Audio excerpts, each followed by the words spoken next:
제가 가장 많이 들었던 질문들이 있었는데 어떻게 경제적 자유를 이뤘나요? 이거랑 사회초년생이 3천만 원 모으면 무엇부터 해야 되나요? 라는 질문이었어요. 어떻게 보면은 그 질문 때문에 제가 첫 책을 쓰게 됐었고 그게 베스트셀러가 됐었고요. 저도 첫 번째로 모았던 그 3천만 원 때문에 경제적 자유를 잃었고요. 그래서 저는 그 질문이 가장 기억에 많이 납니다. 어떤 사람들은 그 돈을 불리고요. 어떤 사람은 그 돈을 써요. 이 한 가지 선택이 여러분을 경제적 자유를 누리는 사람과 아닌 사람으로 나누게 됩니다. 20대 직장 구하고 나면요 3천만 원 모으는 게 진짜 힘들어요. 쉬울 것 같죠? 절대 안 그렇습니다. 월급도 적은데 절약까지 해야 돼요. 그렇게 한 달에 50만 원 모으면요 5년 걸려야 모을 수 있는 돈이 3천만 원이에요.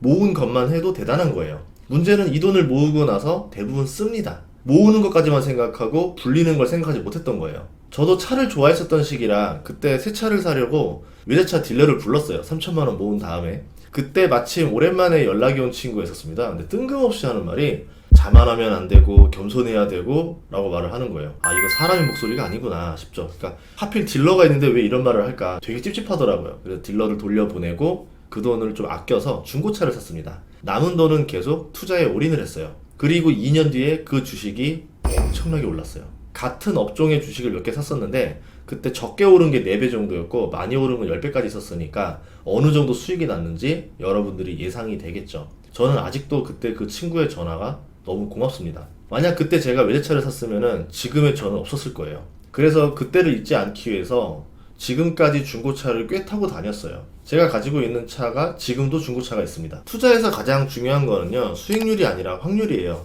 아무리 높은 수익률이어도 낮은 확률이면 돈을 잃을 가능성이 높습니다. 반면에 매우 높은 확률에 투자하면은 돈을 잃을 가능성이 없어지겠죠. 큰 돈을 투자할 수 있게 되는 겁니다. 큰 돈을 매번 투자해서 성공을 한다? 수익률이 아주 높지 않아도 성공 확률이 매우 높기 때문에 계속 돈이 불어나겠죠. 이게 부자들의 투자법입니다. 그럼 부자들의 투자법을 우리가 차용해서 우리도 부자가 되려면은 당연히 성공할 수 있는 곳에 투자를 해야 되겠죠. 예를 들어서 전 세계 라면 열풍이 불었어요. 수출이 급격히 늘고 있어요. 그런데 라면 회사 주가가 그대로입니다. 라면이 말도 안 되게 팔리고 있는데 주가가 그대로라면은 우리는 그 라면 회사 주식을 사야 되겠죠. 모 라면 회사 주가는 1년 동안 388%가 상승했어요. 최근에는 AI 열풍이 뜨거워요. 엔비디아 주가도 엄청나게 올랐습니다. 그리고 올해는 AI로 인해서 미국 데이터 센터 전력이 부족하다는 뉴스가 나오고 있어요. 미국 내의 데이터 센터가 미국 전력 소모량의 4%를 차지하는데 2030년에는 11%를 차지한다는 뉴스였었죠. 그러자 전력 관련 기업 주가가 몇 배씩 올랐습니다. 자 그러면 다음엔 무엇이 각광받을까요? 저는 친환경이라 생각해요. 왜 친환경으로 이어지느냐? 이게 가장 궁금하잖아요. 현재 대부분의 전기는 화석 연료로 만듭니다. 데이터 센터로 전력이 늘어날수록 탄소 배출이 심해져요. 빅테크 회사들은 ESG에 매우 민감해요. 친환경 에너지로 전력 공급을 하려고 할 겁니다. 국가 주도가 아니라 민간 기업의 수요로 인해서 친환경 시대가 열린다는 거죠. 다시 한번 친환경 에너지뿐만 아니라 친환경 소재, 친환경 제품들이 각광을 받을 수밖에 없어요. 그리고 이 친환경 에너지들이 발전 단가가 과거처럼 비싸지가 않아요. 화석 연료들과 비교해도 저렴한 곳이 나올 정도로 가격 경쟁력이 생기기 시작했습니다. 언제쯤이라고 정확히 알 수는 없겠지만 높은 확률로 돈이 이 길을 지나갈 거라고 보는 거죠.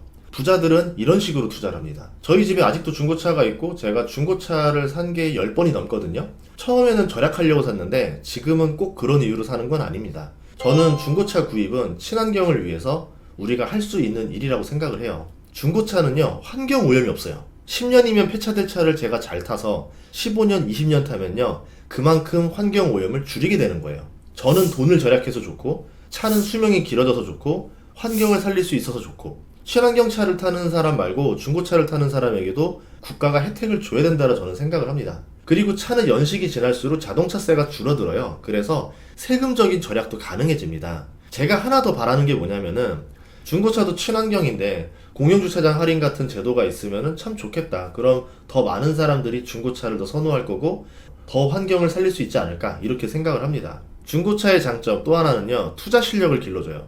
주식 투자는 마인드예요. 욕심을 절제하고 공포를 이기고 그러기 위해서는 합리적인 선택을 해야 돼요. 요새 중고차들 튼튼하잖아요. 제가 탔던 소나타가 58만 킬로 다녔거든요. 멀쩡한 차를 팔고 신차를 사고 싶은 마음이 어디서 올까요? 결국 욕심 아닐까 생각합니다. 저는 투자자예요. 제가 욕심을 절제할수록 저는 투자해서 돈을 더 잘 벌 수 있습니다. 그래서 중고차를 타는 이유예요. 또 하나는 시간을 절약시켜줍니다. 신차를 사면은 마음이 들떠서 이거저거 알아보고 차를 사도 나올 때까지 오래 기다려야 되고 시간 낭비가 심하거든요. 그런데 중고차는 원하는 즉시 가져올 수 있고요. 차를 사면은 썬팅도 해야 되고 옵션도 넣어야 되고 이거저거 알아보고 왔다 갔다 하느라 시간 소비가 큰데, 중고차는 전주인이 그 수고를 다 해놨잖아요. 필요한 것들은 거의 다 해놨습니다. 그래서 제가 따로 시간을 투자할 필요가 없어요. 시간을 절약할 수가 있습니다. 환경도 생각하고 돈도 절약되고 시간도 절약되는 중고차. 저는 부자가 되는 간단한 마법이 여기에 있다라고 봅니다. 중고차가 다 좋은데 문제는 여기가 레몬마켓이라는 거예요. 사는 사람은 정보가 부족하고요. 파는 사람은 정보를 가지고 있는 비대칭 시장이라는 거죠. 그래서 왠지 속는 기분이 들잖아요. 이것만 해결된다면 중고차를 믿고 살 수 있는 문화가 더 커질 거라 봅니다. 그래서 저는 헤이딜러를 추천하는데요. 요즘 워낙 대세니까 자세한 서비스야 뭐 다들 직접 알아보시면 얼마나 소비자를 위해서 만들었는지 아실 거예요. 제가 놀란 거는요, 헤이딜러는 중고차가 좋은 선택지라는 것을 강력하게 믿기 때문에 시장을 혁신하고 있다는 겁니다. 제가 아까 얘기했었던 그런 남들의 시선이나 경제적, 환경적 관점에서 생각해보면요, 틀을 깨는 선택이 중고차라고 헤이딜러는 굳게 믿고 있는 거죠. 남들의 시선을 언제나 맨 앞에 두시고요. 주어진 틀에서만 사는 거예요. 얼마나 아늑해요.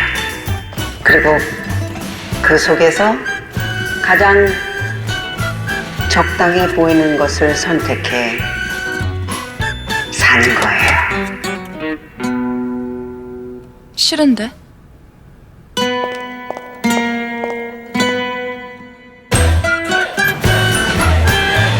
우리에겐 생각보다 많은 선택권이 있어요.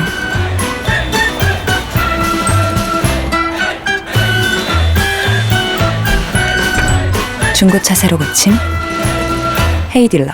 이번 헤이딜러 캠페인 메시지도 틀을 깨는 선택에 대한 이야기를 하는데요. 공감이 많이 되더라고요. 중고차가 참 좋은 선택지인데 많은 사람들이 접근 못하는 이유들을 헤이딜러가 잘 해결해 나가고 있는 것 같아요. 그것이 딜러를 만나는 것에 대한 불안감일 수도 있고 기울어진 운동장 같은 정보 격차일 수도 있겠죠. 그래서 딜러를 안 만나도 되는 서비스를 만들고 사고 싶은 중고차의 모든 과거 기록을 볼 수 있는 서비스도 만들고 한 거죠. 문제를 하나하나 꼼꼼히 해결해 나가는 헤이딜러의 모습이 인상 깊었습니다. 중고차의 개념을 깨어있는 선택으로 바꿀 수 있다면 한 명의 경험이 두 명이 될 거고 두 명의 경험이 세 명으로 되겠죠. 그럼 우리의 경제도 풍족해지고 환경도 건강해지는 세상이 올 수 있을 거라 믿습니다. 다음 시간에도 좋은 정보로 찾아뵙겠습니다. 구독과 좋아요, 알림 설정 부탁드릴게요. 고맙습니다.